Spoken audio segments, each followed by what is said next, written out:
Hello there, I'm firefighter paramedic Sam I with the Los Santos County Fire Department, and this is the Fire Department Recruit Guide training for the Department of Justice roleplay community.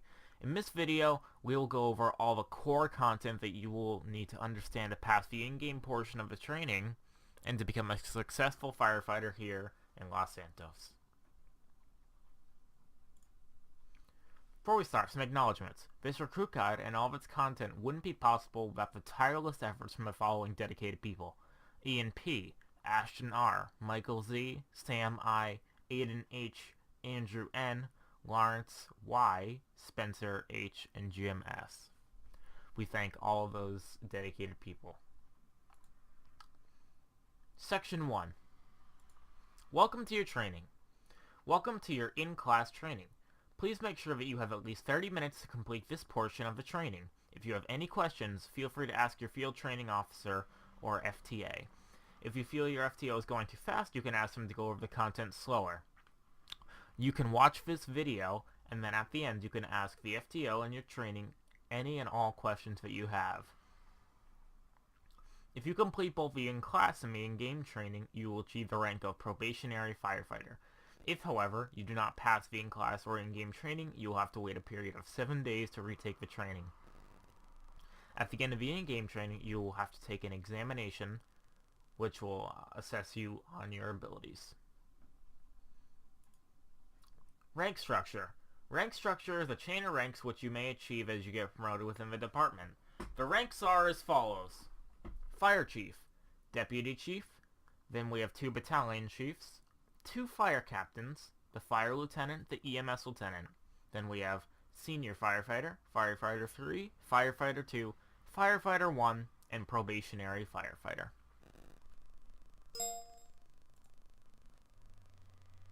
Chain of command. Chain of command, or COC, is very important in the DOJ. If you have an issue with somebody, follow the chain of command. Do not go to the highest authority. If you do this, this is failing to follow the chain of command, and consequences will result.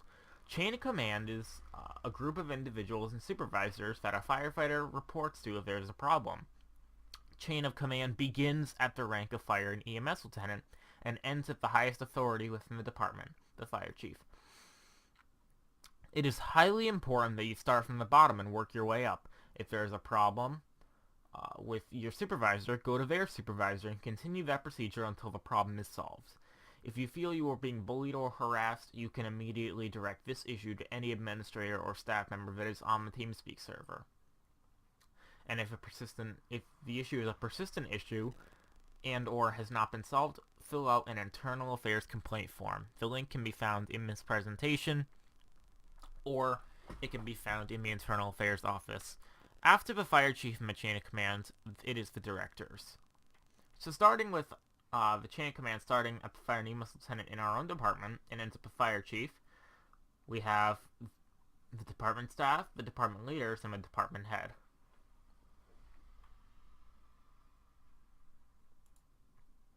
Role-playing actions. You will have to roleplay actions and enact by opening your chat text box, T by default, type in asterisk, and then type the action. For example, asterisk grabs medkit, starts CPR, grabs backboard and stretcher, and takes patient's vitals. RTO, or radio traffic only. RTO stands for radio traffic only.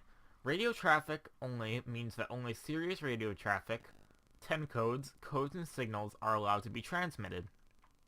Any patrol room on the TeamSpeak with an asterisk next to his name means that RTO is always in effect unless otherwise told by the active dispatcher or a patrol supervisor. You can see 2 examples of the channels below. Section 2. Response and Scene Safety. Arriving on scene and scene safety. You should not respond to a scene unless the area is called Code 4 by law enforcement officers. When you arrive on a scene and there is no police department for traffic control, angle your apparatus in the road to block off the lanes that are being used. If you do not need to operate on the road, park on the side of the road. If you do not feel safe at any time, call for police assistance. You can see below a link for the Scene Safety SOP that can be found on our website. Clearing intersections while responding to a scene. When responding code 3, keep this in mind. If the light is red, you need to slow down and even come to a stop to ensure that the intersection is clear of traffic. Change your siren tone before entering the intersection and continue through the intersection when it is clear. If the light is green, you should still slow down to ensure the intersection is clear of traffic, change your siren tone, and continue through the intersection. You can see below the EVOC SOP. A link for this can be found on our website. Fire department stations. In Los Santos County, we have 8 fire stations that we mainly operate out of. You can see them all above. This is a fire department map. There will be a link on the website. This link also can be installed from your postal code map that you can find a download for on our website once you become a member of the Department of Justice. We'll have a link of this also posted at the beginning of the training. You can see the different locations of hospitals and their corresponding trauma levels. We'll talk about that later. And you can also see the fire station locations. Section 3, Gear and Apparatuses. We'll start with the vehicle structure. As you can see, Probationary Firefighter and Firefighter 1 can operate both engine and squad. However, Firefighter 2, all the way up to the rest of the ranks, can operate engine, squad, and a rescue, a ladder, and a medic. Now, if you're wondering what those different vehicles are, we can look at apparatus terminology. Engine refers to the fire engine apparatus, which is in the fire truck slot. Squad refers to the medical unit that is able to treat and transport basic life support patients staffed with EMTs. The ambulance slot with skin 2. Rescue refers to a heavy rescue unit staffed with firefighter paramedics. It is in the lifeguard slot. Medic refers to a medical unit that is able to treat and transport ALS or advanced life support patient staffed with firefighter paramedics. Ambulance slot 1. Ambulance slot skin 1. Ladder refers to a ladder truck that is able to provide assistance with aerial rescue and attack on fire, staffed with firefighter paramedics. Stockade 2, or the snow stockade. And then a command refers to a truck only driven by the fire chief during patrols, in the park ranger slot. You can see pictures of the apparatuses below. Starting with the chief, the squad, the medic, the engine, the rescue, and the ladder. PPE, or Personnel Protective Equipment. Whenever you arrive on scene, you will put on your PPE. PPE is defined as clothing and equipment that protects you to minimize exposure to hazards that cause injuries or illnesses. Some examples of PPE are helmet, turnout gear, gloves, medical gloves, and masks. Once you arrive on scene, you will type in a chat for you're putting on PPE, and then you will go through the trainer and put on the equipment that is needed. For example, Asterix puts on PPE in chat, or if you want to get specific, puts on helmet and gloves. PPE for a firefighter is bunker gear, yellow helmet, and SCBA when needed. The medical PPE are medical gloves. Uniform. When you're at the station, your uniform is whatever firefighter ped or medical ped with any accessories except medical gloves. When responding to a medical call, you will put on your PPE and a stethoscope. When responding to a fire call, you will switch to your turnout gear with the yellow helmet. If smoke is involved, you will put on SCBA if needed. Self-contained breathing apparatus. As you can see below, medical, paramedic ped. With the one trainer we have, it is Spawn SPEDS 1. Medical PPE stethoscope, and with fire, Spawn SPED 2. Firefighter ped, yellow helmet, and if needed, SCBA. Mass casualty incident. Mass casualty incidents, also known as MCIs, are incidents which scenes require more rescues than the units on scene can provide. Or resources, excuse me. MCIs can be as little as having 2 patients who cannot fit into an ambulance, or it can be as massive as a statewide casualty requiring all hands on response. If you are the first unit on scene, call into dispatch and declare the scene as an MCI, set up a staging area and establish command. Begin simple triage and rapid treatment, or the START procedure. Do not treat all patients until all patients are treated. Or do not treat patients until all patients are triaged. And if you are not the first unit on scene, approach the staging area and find the incident commander. Receive an assignment from the incident commander. And do not assign yourself on any call unless the patient physically flags you down.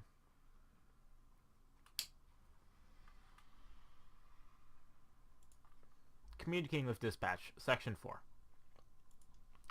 Self-dispatching.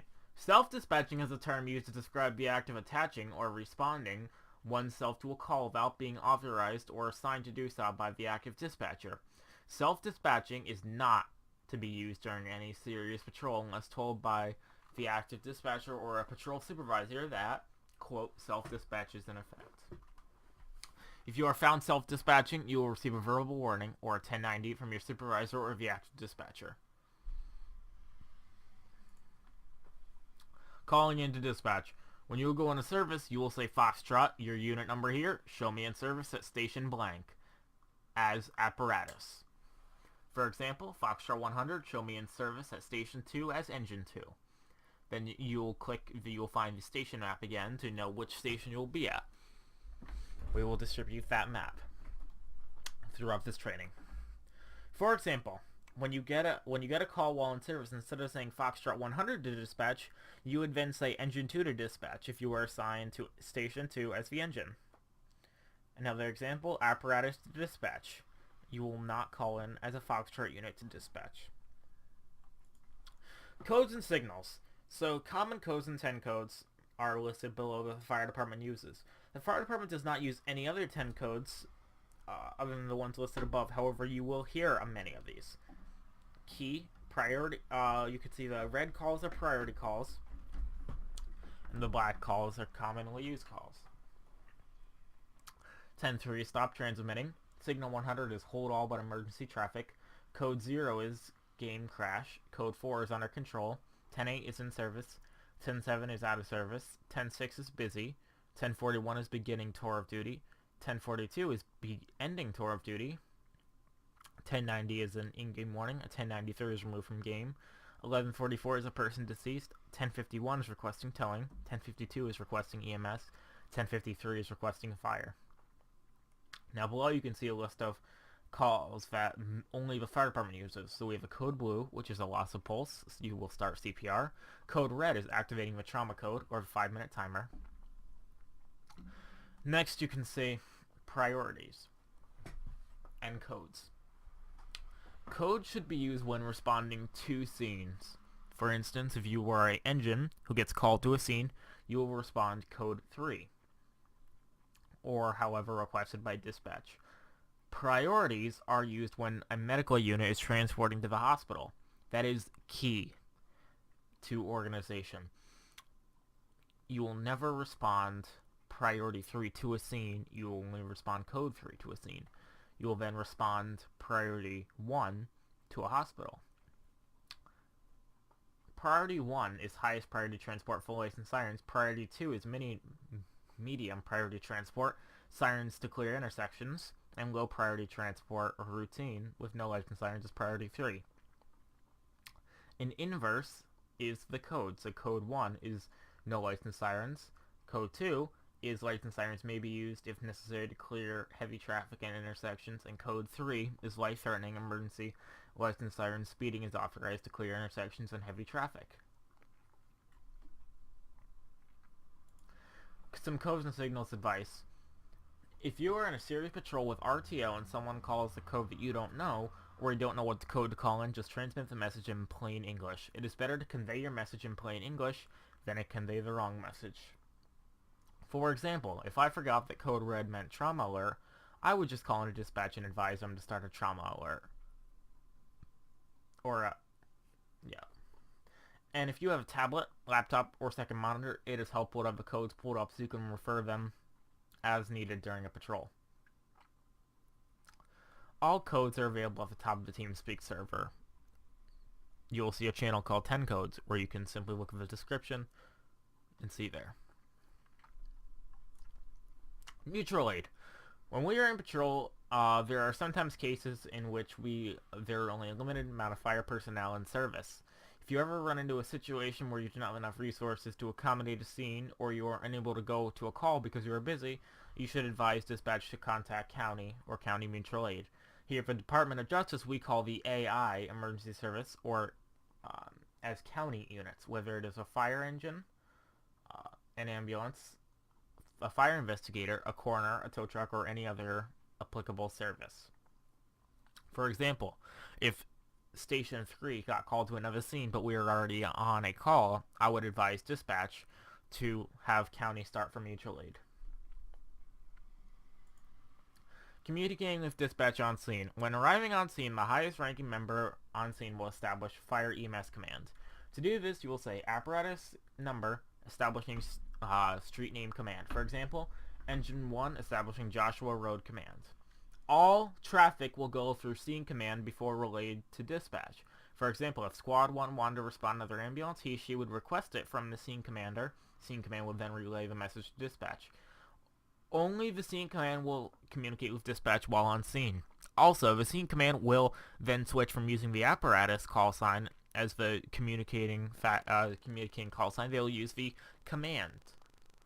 For example, Joshua Road command to dispatch. You will not say engine 1 to dispatch. Communicating with dispatch on scene. When you are acting as scene command, you should call in dispatch and any other units on scene with the command call sign. This is vital to maintaining scene operations and keeping the scene interoperable. As scene command, you should be the only unit contacting with dispatch, and your primary objective should always be safety. Firefighting, or Section 5.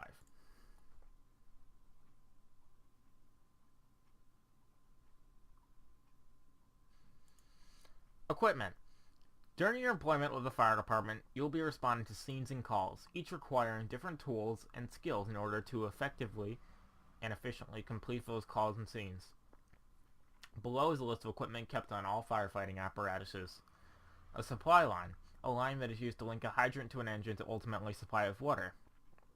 A tack line, a line that is attached to an engine and used to deliver water to attack a fire. Medical bag, a bag containing medical supplies used to treat and stabilize patients. Fire extinguisher, a small canister that contains CO2 or water used to put out small fires. Fire axe, or a hatchet, is a heavy axe used to split doors and sealed entrances into a building. A halogen, or a forcible entry tool. A thermal imaging camera, a device that forms an image using infrared radiation, operating in wavelengths as long as 1400 nanometers. The thermal imaging camera can be accessed in one of the trainers. We'll go over that in in-game training. Hydraulic jaws, a hydraulic-powered apparatus used to pry apart stuck or jammed doors, especially useful for extrications during an MVA. Pump, a piece of equipment located on the engine used to control the flow of water to all lines. Size up. Scene size up is the initial valuation of an incident in particular, determination of immediate hazards to responders, other lives, and properties, and what additional resources may be needed. The first arriving piece of apparatus on location should paint a picture of the scene to the responding units and the dispatcher. The operator of the apparatus should provide the following information: apparatus name arriving on scene, address or business name and a number of floors, occupancy type, resident, commercial, assembly, mixed, educational, description of conditions. What do you see? Fire, smoke, where? Nothing showing. You can see some terms below. What different terms you could use? So fully involved. Heat and smoke in a structure are so widespread that internal access must wait until fire and smoke are controlled. Nothing showing. No smoke or flames are visible. Smoke showing. Smoke is visible from a structure or vehicle. Action taken. What are you doing? Investigating, stretching, forcing entry, and establishing address or business command. Going interior. After following the procedure in the last slide, begin by running supply lines from nearby hydrants to your firefighting apparatus. Then attach attack lines to the pump of the apparatus. Continue procedure by opening the pumps and begin attacking the blaze using attack lines. Once the blaze is extinguished, you are then ready to clean up the scene. If you were unable to rescue trapped individuals in your first attempt, you can now re-enter the structure and retrieve the individuals if they are deceased. Contact coroner services and have them retrieve the bodies. If they are still alive, treat them accordingly.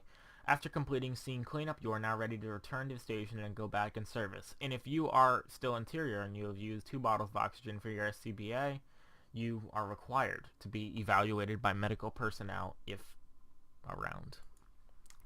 Fire investigation. After a fire scene, large or small, has been extinguished, you should always notify dispatch that the fire is out and overhaul will be started. After doing that, you should contact dispatch and request a fire investigator to the scene. Fire investigators are specially trained members of the fire department who have experience with fires and are able to determine causes and circumstances surrounding fires. If a member of the fire investigation team is not available, contact county fire investigators. Section 6. Emergency Medical Services.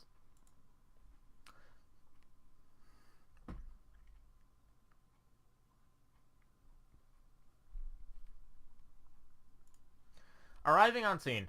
When you are approximately a block away from a scene, observe the surrounding environment, noting any possible routes of ingress and egress, and ensuring scene safety. Upon arriving on scene, make a decision on whether you require a stretcher or a stair chair in order to gain access to the patient and bring them to the ambulance. When the decision has been made, call and dispatch of the following that you are on scene. On all calls, EMTs are mandated to bring stretcher or stair chair, automated external defibrillator, BLS jump bag, trauma bag if appropriate, and oxygen bottle. Paramedics are mandated to bring stretcher, stair chair, cardiac monitor and defibrillator, ALS jump bag, and oxygen. Remember to also don all appropriate personnel protective equipment, such as bunker gear or gloves. Hospitals, trauma centers. You can see below the list of the levels of different trauma centers, their names, and their locations. The higher the level, the better medical center is equipped to handle a patient. Trauma center levels are broken down into more detail in the following slides. All code red patients should be transported to either a level 1 or 2 facility.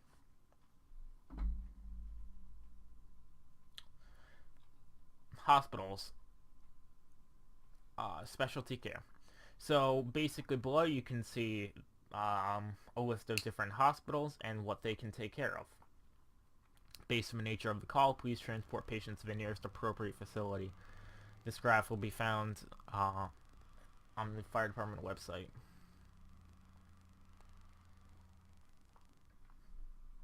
You can find the location of these hospitals on this slide before.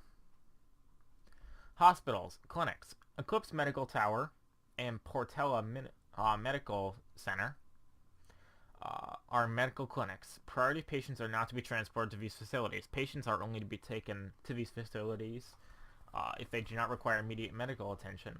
Example, a bruise. Consider these facilities as urgent care centers and offices of primary care providers. Trauma center levels. As you can also see, level 1 is capable of general surgery, orthopedic surgery, neurosurgery, anesthesiology, emergency medicine, radiology, internal medicine, plastic surgery, oral and maxillofacial surgery, pediatrics, neonatology, critical care, cardiac surgery, hemodialysis, and microvascular surgery.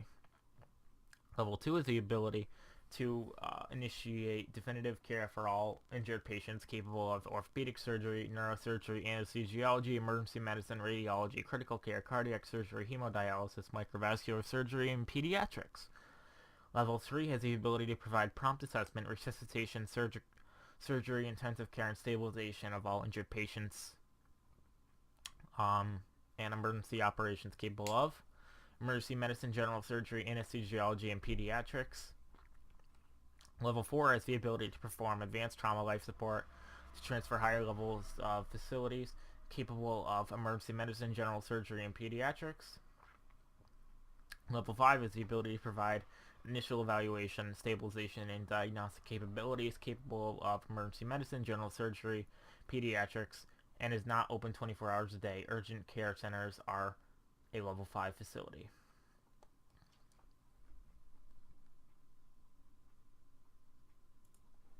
Medications. Below is a list of medications that EMTs can administer.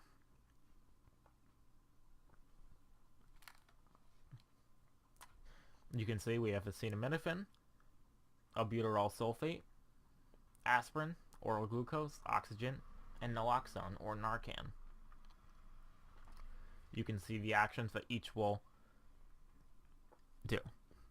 Please use accordingly on patients, and make sure that you're giving the correct amount to each patient. These should all, when you are given these medications, you should also consider with an asterisk typing in chat to give the right role-playing actions. Trauma code, or a code red, is an alert issued by an EMT or paramedic when a patient has suffered a severe traumatic injury that is life-threatening if not treated quickly. When a trauma code is issued by an EMT or paramedic, you only have 5 minutes on scene to assess and identify life threats and provide prompt assessment. After 5 minutes has expired, you will be notified by dispatch and you are required to load the patient and transport to the nearest trauma center. You may have an additional EMT or paramedic in the rear continuing treatment en route to the trauma center. Please ensure that all precautions protecting both the patient and yourself have been applied prior to transport in conjunction with the care needed to save the patient's life. This includes, but is not limited to, cervical spine immobilization, N95 respirator masks, blankets to preserve heat, etc. And if life flight is required for the patient, this should be requested at the beginning of a code red. Cardiopulmonary resuscitation, or also known as CPR, is a life-saving method used to provide artificial heartbeats for a patient in active cardiac arrest, or in a heart rhythm that is incompatible with life, ventricular arrhythmias. Cardiac or respiratory arrest should be called over the air as code blue as soon as possible. Code blue has a 5-minute timer in which a patient must be packaged and loaded into the ambulance without interrupting life-saving treatments. The most effective form of CPR is achieved by an automatic compression device such as a Lucas device or a thumper device, which is capable of performing deep and consistent chest compressions. If an automated chest compression device is not available, chest compression should be completed as follows: 100 to 120 beats per minute for adult, child, and infant. And you can see different hand placements, depths, and compression to ventilation rate. If life flight is required for patients, this should be requested at the beginning of a code blue. EMS protocols. Protocols are the backbone of EMS. Without written wishes that the medical director grants to EMTs and paramedics of the region, EMTs and paramedics do not have the right to practice medicine. It is due to these very protocols that give us guidance to the proper practice of medicine and how to avoid litigation. These protocols are written and approved based on evidence-based guidelines and the approval of our physician medical director. Please review the current Los Santos Department of Health EMS protocols during your ride-alongs, tours, and thereafter. It can be found on the website or in fire department offices. Life flight. Whenever you have a patient with a serious medical issue, injury, or disorder, you should consider if you need life flight. Life flight is a critical, rapid, advanced life support aeromedical transport service. You should always call life flight if available, even if you cancel them if needed. Paramedic certification. Once you achieve the rank of Firefighter 2, you will be eligible to become certified as a paramedic. In order to achieve the rank of Lieutenant, you must have your paramedic certification. Congratulations, you have completed the classroom portion of the training. We will now move on to the in-game portion. During this portion, you'll be scored based on how well you follow directions, how well you remember protocol, and how well you do on each course. Section 7. Below you can see some in-game instructions first of all. So remember to run TeamSpeak and FiveM as an administrator on your computer every time if it allows you to. Not running as an administrator may cause issues when running other programs needed for patrols. Ensure you have infinite stamina, unlimited ammo, no reload, and never wanted enabled. Ensure that you have explosive ammo and explosive melee disabled. No clipping is only permitted when applicable for roleplay scenarios. Teleporting is not permitted. Exceptions can be made by supervisors, and you can only teleport to the station for the start of a patrol, or if you die. Do not call out requesting time, weather, or area patrol, and do not call to any other units to ask if it's safe to teleport to them. In-game trainer. The trainer is how we spawn our vehicles, weapons, and uniforms. The following will help you understand the basic trainer operations. F1 trainer opens V5M trainer, and F5 opens the native V trainer. You can see both of their operations below. In-game commands. You can see our siren controls below. Q activates the emergency lights only. G activates sirens while emergency lighting is enabled. R, yelp without emergency lights, change siren tone when emergency lights are enabled, and press E for a horn. Miscellaneous command. Press T for in-game, then you will type the following commands. TVC will switch to local or voice chat. You should always switch to local voice at the beginning of a patrol. /crouch will toggle and untoggle crouching. /HU will toggle hands up. And /delv will delete the currently occupied vehicle. You will then have two courses. You will have an emergency vehicles operation course. This course is a course in which you will be taught the primary function of the apparatus that you will be using on a daily basis.